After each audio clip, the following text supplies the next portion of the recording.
Hi ಎಲ್ಲರಿಗೂ ನಮಸ್ಕಾರ. Welcome to my channel. ಈ ವಿಡಿಯೋ ಮೂಲಕ ನಾನು ಬದನೆಕಾಯಿ ಬಜ್ಜಿ ಅಥವಾ ಬದನೆಕಾಯಿ ಕೈಗೊಜ್ಜಿ ಯಾವ ರೀತಿ ಮಾಡೋದಂತ ತಿಳಿಸ್ಕೊಡ್ತೀನಿ. ಮುದ್ದೆ, ರೊಟ್ಟಿ, ಅನ್ನಕ್ಕೆ ಸೂಪರ್ ಕಾಂಬಿನೇಷನ್ ಅಂತಲೇ ಹೇಳ್ಬೋದು ಈ ಬಜ್ಜಿ. ಬನ್ನಿ ಯಾವ ರೀತಿ ಮಾಡೋದಂತ ತಿಳಿಸ್ಕೊಡ್ತೀನಿ.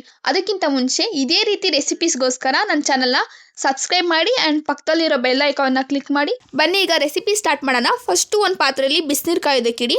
ನಂತರ ಬದನೆಕಾಯಿನ 4 ಪೀಸಾಗಿ ಕಟ್ ಮಾಡಿಕೊಂಡು ನೀರಲ್ಲಿ ಹಾಕಿಡಿ. ಯಾಕಂದರೆ ಕಟ್ ಮಾಡಿರೋ ಭಾಗ ಎಲ್ಲ ಕಪ್ಪಾಗುತ್ತೆ.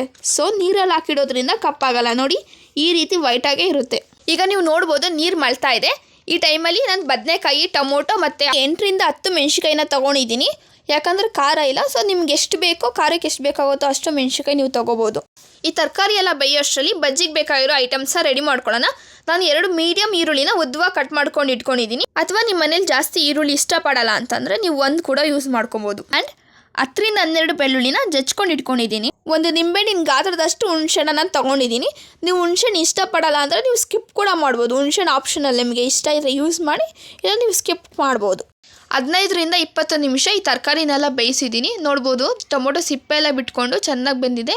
ನಿಮ್ಗೆ ಹಂಗೂ ಗೊತ್ತಾಗ್ತಾ ಇಲ್ಲ ಬೆಂದಿದೆಯೋ ಬೆಂದಿಲ್ವೋ ಅಂತ ಡೌಟ್ ಇದ್ದರೆ ನೀವೊಂದು ಫೋರ್ಕ್ ತೊಗೊಂಡು ಚುಚ್ಚಿ ಟೆಸ್ಟ್ ಮಾಡ್ಬೋದು. ತರಕಾರಿ ಎಲ್ಲ ಬೆಂದಾದಮೇಲೆ ತರಕಾರಿಲಿರೋ ಬಿಸಿನೀರೆಲ್ಲ ಚೆಲ್ಲಿ ತಣ್ಣೀರು ಹಾಕಿಡಿ. 10 ನಿಮಿಷ ನೀರಲ್ಲೇ ಬಿಟ್ಟು ಆಮೇಲೆ ತರಕಾರಿನೆಲ್ಲ ತೆಗೆದು ಒಂದು ಪಾತ್ರೆಗೆ ಹಾಕಿ ಟೊಮೊಟೊ ಸಿಪ್ಪೆ ಮತ್ತು ಬದನೆಕಾಯಿ ತೊಟ್ಟನ್ನೆಲ್ಲ ತೆಗೆದುಹಾಕಿ ಚೆನ್ನಾಗಿ ಕೈಯಿಂದ ಕಿವುಚಿ. ನೀವು ಕೈಯಿಂದ ಕಿವುಚಕ್ಕಾಗಲ್ಲ ಅಂತ ಅಂದರೆ ನೀವು ಸ್ಮ್ಯಾಶರ್ ಕೂಡ ಯೂಸ್ ಮಾಡ್ಬೋದು. ಈ ರೀತಿ ಕಲಿಸ್ಕೊಂಡಾದ್ಮೇಲೆ ಈಗ ಕಟ್ ಮಾಡಿರೋ ಅಂಥ ಈರುಳ್ಳಿ ಹಾಕಿ ಇನ್ನೊಂದ್ಸಲಿ ಮಿಕ್ಸ್ ಮಾಡಿಕೊಂಡು ಆಮೇಲೆ ಬೆಳ್ಳುಳ್ಳಿ ಮತ್ತು ಹುಣಸೆ ರಸ ನಿಮ್ಗೆ ಬೇಕಾದ್ರೆ ಹಾಕೊಳ್ಳಿಲ್ಲ ಸ್ಕಿಪ್ ಮಾಡಿ. ರುಚಿಗೆ ತಕ್ಕಷ್ಟು ಉಪ್ಪು ಹಾಕಿ ಕೊತ್ತಂಬರಿ ಸೊಪ್ಪು ಹಾಕಿದ್ರೆ ರುಚಿಯಾದ ಬಜ್ಜಿ ರೆಡಿ ಆಯಿತು. ನೀವು ಈ ಬಜ್ಜಿನ ಮುದ್ದೆ ಜೊತೆ, ರೊಟ್ಟಿ ಜೊತೆ ಮತ್ತು ರೈಸ್ ಜೊತೆ ಕೂಡ ಸರ್ವ್ ಮಾಡ್ಬೋದು. ನನಗೆ ಮುದ್ದೆ ಪ್ಲಸ್ ಬಜ್ಜಿ ಕಾಂಬಿನೇಷನ್ ತುಂಬ ಇಷ್ಟ. ನಿಮಗೆ ಯಾವ ಕಾಂಬಿನೇಷನ್ ತುಂಬ ಇಷ್ಟ ಆಗುತ್ತೆ ಕಮೆಂಟ್ ಮಾಡಿ.